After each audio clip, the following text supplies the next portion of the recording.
It just seems, I was looking at something that you said to us. As Christians, we believe that gender identity disorder is something that needs to be addressed with love and compassion. Yes.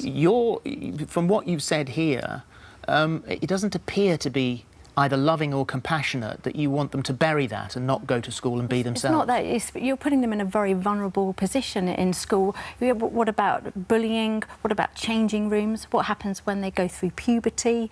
It's different. And children change. They change all the time. As you said, 98%, once they go through the natural form of 98% of children who have this gender identity, they're confused.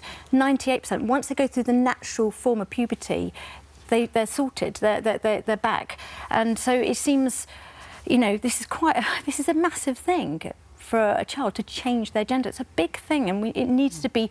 We just feel that a lot of people haven't voiced our opinion because they're just pointed out as being transphobic or hateful. It's just like, you are hateful, but we're not at all. We think there needs to be an open discussion about it without being just ridiculed and pushed down. Absolutely, and you certainly started that discussion. Looking at our poll. Yes. Our poll this morning was: would you have an issue if boys wore dresses and skirts in school? 50% said yes, 50% said no, so it is right down the middle. It's over 7,000 people, actually. I was quite surprised by that, actually. That's interesting, so it is. Kim Turner says, I think a child should wear whatever they feel comfortable and confident in. Kimberly says, my son will wear boys' clothes, my daughter will wear girls' clothes. Surely it's that simple. Kitty says, I think we should let children be themselves. That includes wearing clothes that they feel most comfortable in. Andrew says, I think boys should be wearing trousers, only girls should wear dresses. And Debbie says, let children wear whatever they want, but be prepared for the question and consequences from other children and their parents. Not everyone raises their children to be quite so open-minded.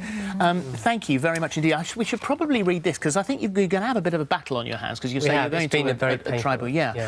Jeff Williams, the Director of Education for the Diocese of Portsmouth, said, Church of England schools are inclusive environments where pupils learn to respect diversity of all kinds. Like any other state school, our schools comply with the legal requirements of the Equalities Act 2010. Amongst other things, this requires schools to accept the wishes of children and their families with regard to gender identity. It would be unlawful for any of our schools to do otherwise.